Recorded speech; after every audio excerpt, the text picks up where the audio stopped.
Labra fóir scach ní go sóil Sgammair de slione gui sa spéir Ian go glór Lomrocht soch agus cumráir y síl go léir. Hín uair mar flata carm sábhach gan a réiclach na rach in a héad an séad. Agus mór a cháin. Mar an búg a t-úrscéal I dteachtaí lia gan tine, gan uirleoir díal ná bailí an in Glantan chúl na gealaí. Ní hísan búg ná ní ólinn, isce lean ná fianta, a anam siúd ní clintar á luach, a riamh as Féile líonda. Tá cófrin fallah ina cheasach an siúd, gan in an a rán nó ciste, ach tá rún an teachín ag fannachta an, mar gúis sa gófra dite. Cén chuí a manthid an teachín amach, scuil a rún in clúsa, ach fis rún bhú ní gnítear a stór is bríomhre beidh na focail.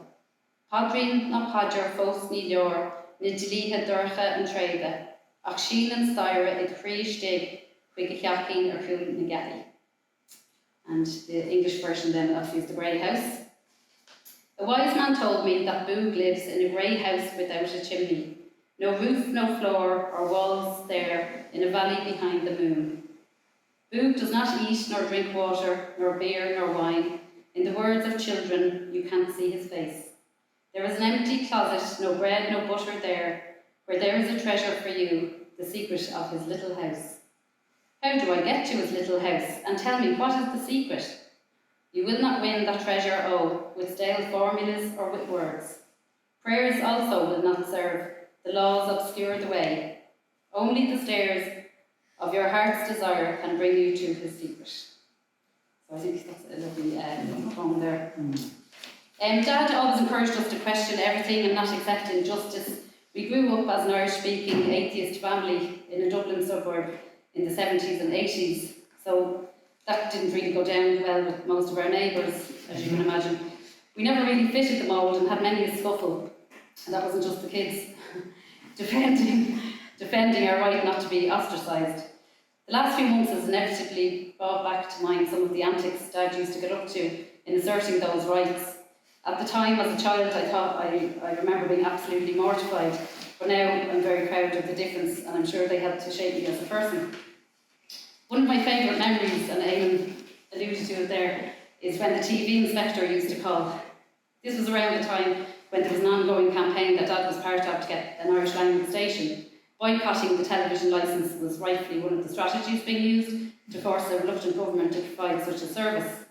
Every couple of weeks, the telly licence inspector would call to our house to threaten court orders if we didn't get a licence.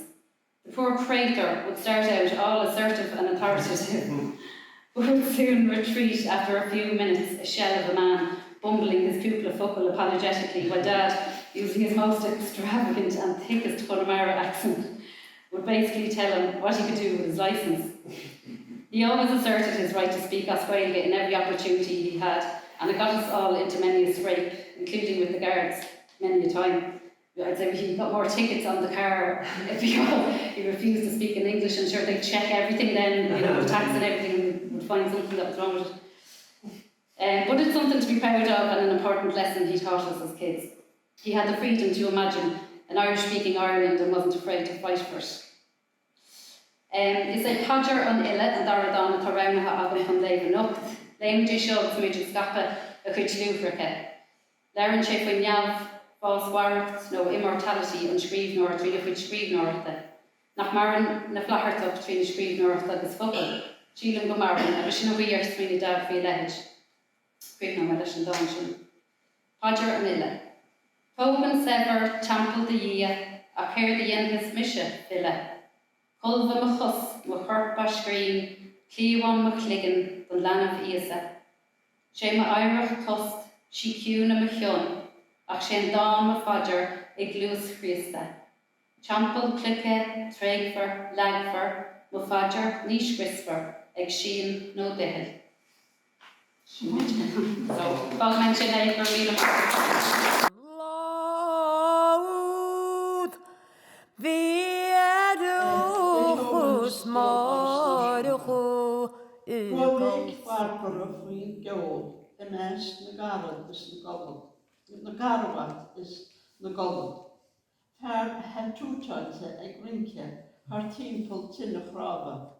A runnach tes is solas fe Oíche Adam na coile. Tá fodach fi a éagsún seo is knáb a crínta teich. Tua gar a chluiche said na rince chráid. Is crábógan tinne úd a tá múchtan seo le fada. Ach mahím roibeich Barbara ag glára frí scríbhneoir bhíocail, fear teitúrtalte ag rince faoi charabad is colla. Agus a chéad cheanile a deisci. A deisci sa tíal áidín, éirí, pléamh gas is blá, pléamh a chumach bliar, ríomhrá buile na clé, gas le grindal a cheola chuig blá a mar príomhe, a dóbroch dóibh a déisteach, scéal nach dain a néag, fírinneach de lógach faoi lí lách na cléine, blá gas is pléamh, ag fannacht a nóbhaintír le lóine lunach airí is teisci bhag tanála. Agus an cean faoin scríbhse faoin lascéad. Is mise an seo ag máachna leo ríchtihín mo láir, ag damsa banamná na nasúl scíocha an Ileán.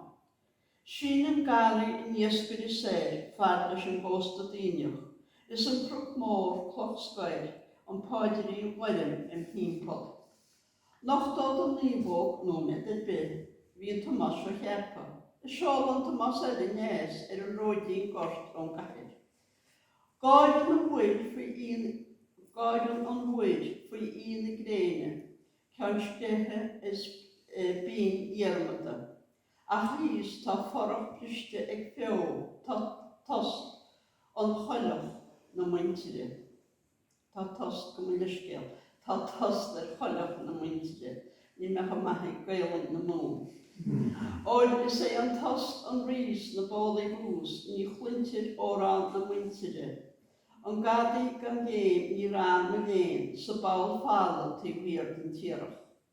Ach réibh go teisce ar tíiristeach gur healbha gort in Ileán, rinne minsprúáin de chuilíon is he a bol an iarta. Fecin a lorug a bhásaigh is gá ar chuilhála, an chloch a bhain, an gloch aige, an go déana ógach macála. Ach ceann íontar clé a dua is scríbhneoir in Ileán, níl slán a fulas goit fós ortá sé fitte a drán. Oil thugus ómás a nacul de tleocht, nuair scríb tú cuireadh is strachan do níomhóg fós fáil na tinne, idir muid na marach is muid na meo. Is mis fásaigh machna a méid hir iad feann, tá slóite na marach ag siúl ríist bhóid an Ileán. Cuinim gáidim rás a mí ag mága faoi cosc go máis, glícho choilí, cuintear a ríist ag baint macála ó sáid.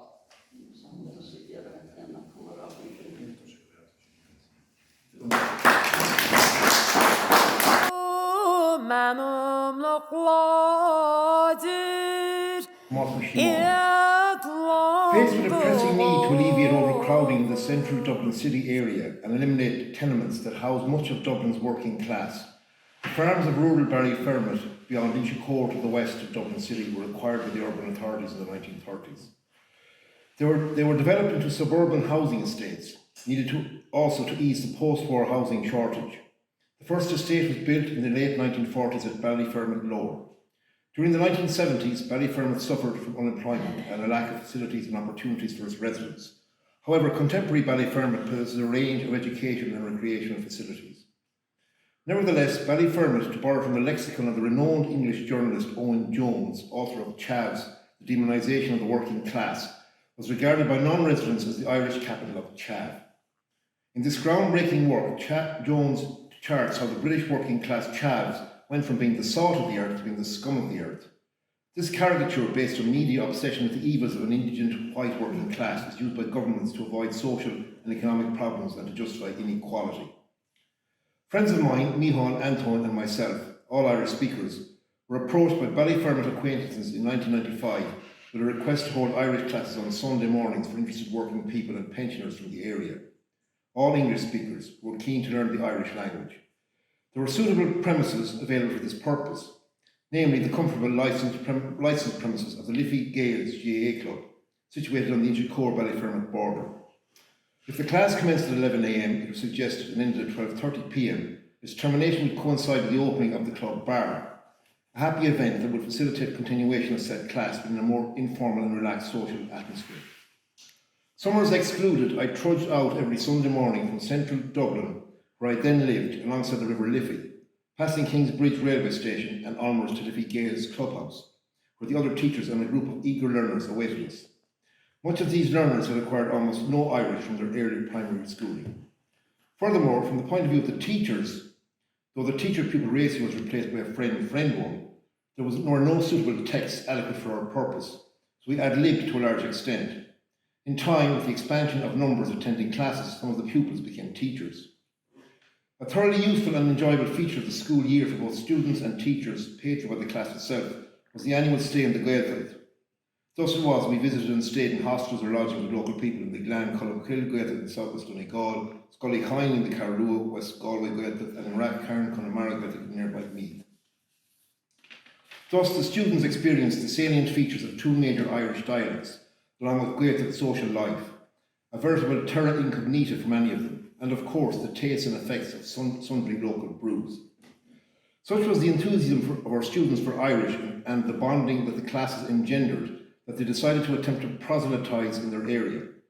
Thus they carried out detailed surveys of the demand for Irish classes among adults in Ballyfermot and of the willingness of local shopkeepers to display Irish language labelling of their for sale produce. The response to this was highly positive, even enthusiastic, and was integrated into an action plan to strengthen the position of the Irish language in Ballyfermot and to be enacted by the group. This plan was then forwarded to Bord na Gaeilge with a request for funding to enable its execution.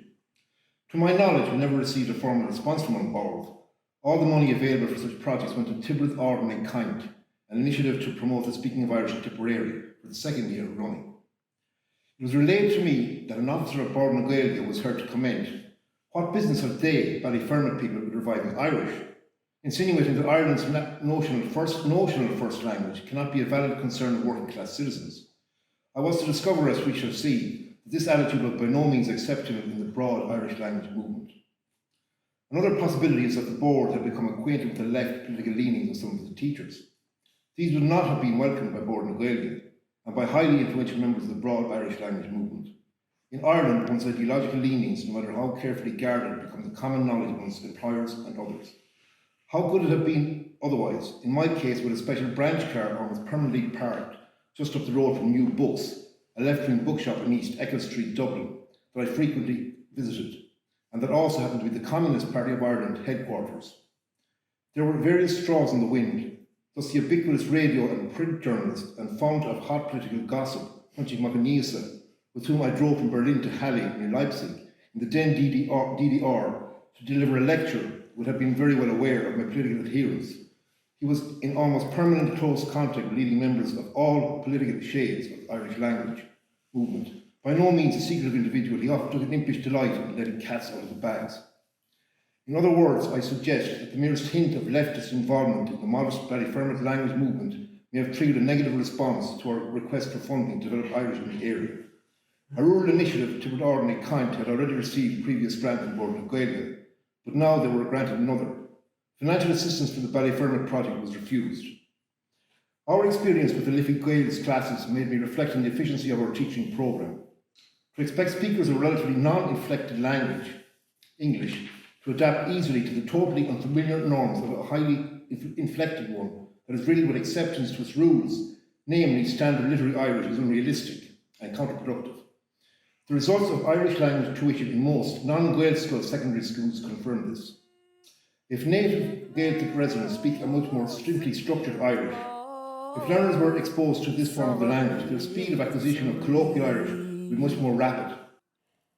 Arin ang rasto naar woord falle ei tarlunje nog nien walewan kugarzeg vi tapolader gairi madden snugger prövnon en chatos banu gusse